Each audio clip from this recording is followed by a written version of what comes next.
ค่าพัดลมดีเลยค่ะ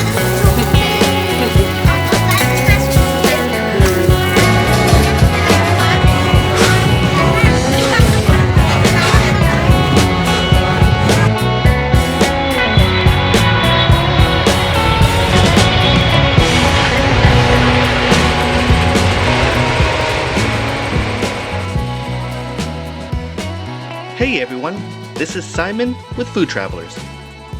In this episode, we are in Siem Reap and we are gonna visit the super popular night spot Pub Street. This is a pretty popular place, and if you have seen other videos, lots of YouTubers do come here and they do film Pub Street. It's one of the places that, at least in Siem Reap, is a place that you must go. As you can see, there's lots of bright lights, there's lots of music playing, and things get quite loud over here, so there's a nice party atmosphere. The street itself is actually pretty small. Officially, it is actually street number 8, and like I said earlier, at night is when it definitely kind of blossoms, and all the partying and kind of the fun and games, all the things come out. One of the nice things that I kind of noticed was, because of the pandemic, a lot of the vendors and the owners of the restaurants and bars here, they kind of either had to really slow down or they actually had to close down. And so at that time, especially for the city itself, tourism is just, it is the major revenue source for everybody here. And so just the ability to make a living was drastically cut. And so it's just really nice to see that, although it's not quite to the levels prior to the pandemic, but definitely seeing people stop by and kind of going to different places and eating again and drinking again and being merry. It's very nice to see. And actually, if you are in Siem Reap in the month of April, the Khmer New Year occurs during that time, and what happens to Pub Street is it really kind of explodes, and there's tons of people who come out, and what they do is they actually take a lot of water guns, and everybody just kind of walks down the street, and they just spray each other over and over, and everybody just gets soaked, and everybody has a really great time in celebration of Khmer New Year. So definitely, if April is a place where you'll be in Cambodia, try and be in Siem Reap, as they have tons of fun during that month. And in the video, you might have seen the tank full of small fish. That is a pretty interesting thing, because what you do is you actually pay and you'll go stick your feet and your legs inside the tank, and they'll actually come and eat all the dead skin from your legs or your feet and kind of clean you up. So that's definitely an interesting thing that you can do while you're on Pub Street. And as I kind of mentioned before, there is quite a multitude of things to do on the street, but mostly lots of it has to do with food and drinks. And actually, during the day, the street is actually open to cars, so there are actually cars that go back and forth. And as you'll see towards kind of the end of Pub Street itself, the street is kind of in a T-shape or a cross, and so during the day, that street at the cross is actually open, and you'll actually have cars and motos driving by. So it's not quite closed off like as you see in the video, where you can walk around freely without having to worry about anybody coming through. But of course, during the day, it is not quite as fun and lively as it is at night. So definitely, if you are going to Pub Street, I would definitely recommend coming here during the night, as the vibe is so much different than it is during the day.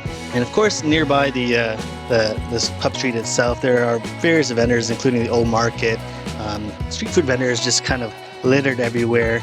And of course, with the short walk, there's the Siem Reap River that also has tons of food vendors selling a whole bunch of different street food that you can buy and eat right next to the river, as well as kind of seeing all the different bridges and decorations that they have right along the river itself, which is quite beautiful.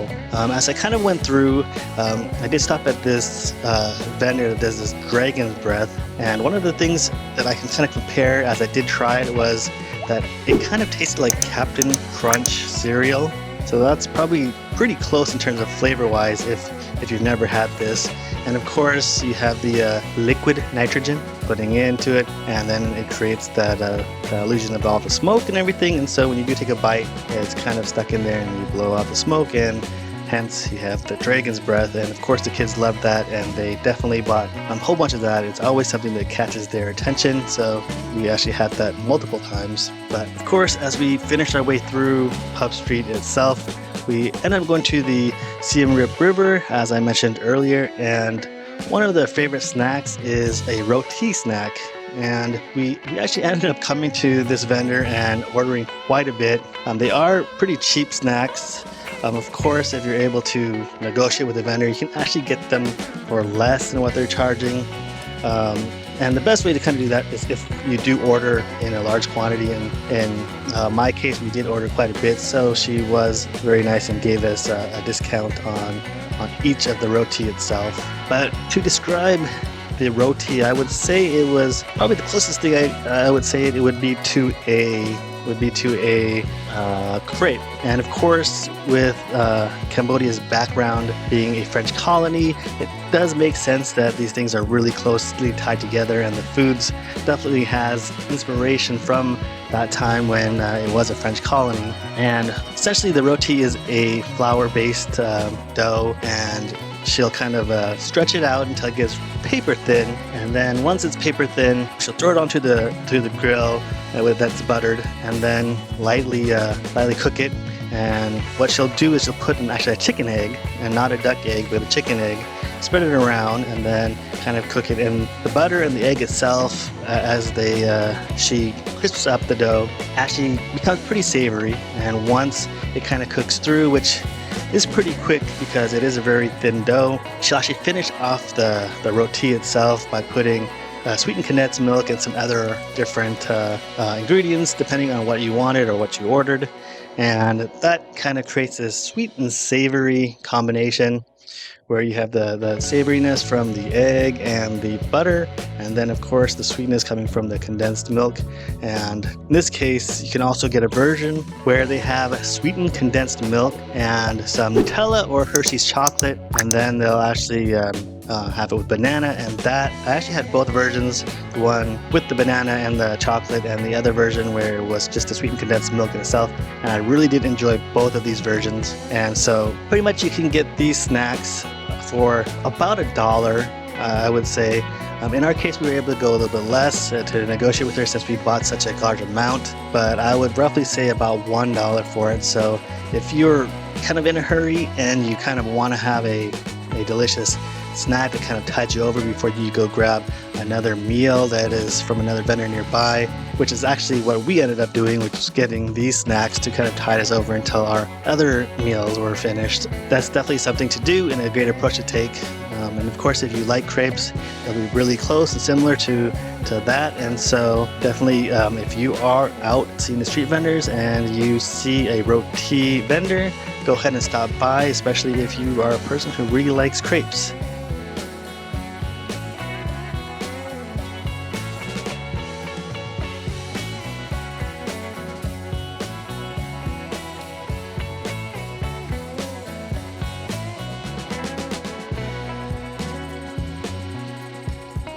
And overall, it was very delicious. Definitely, when you are in Siem Reap, make sure to stop by the street vendors and go grab yourself a whole bunch of different foods that you can try.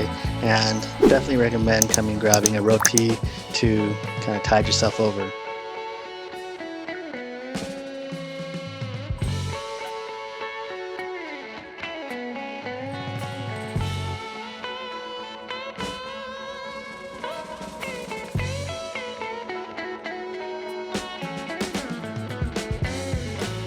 And to wrap up the episode are our notables, and unfortunately for this episode we did not have any notables.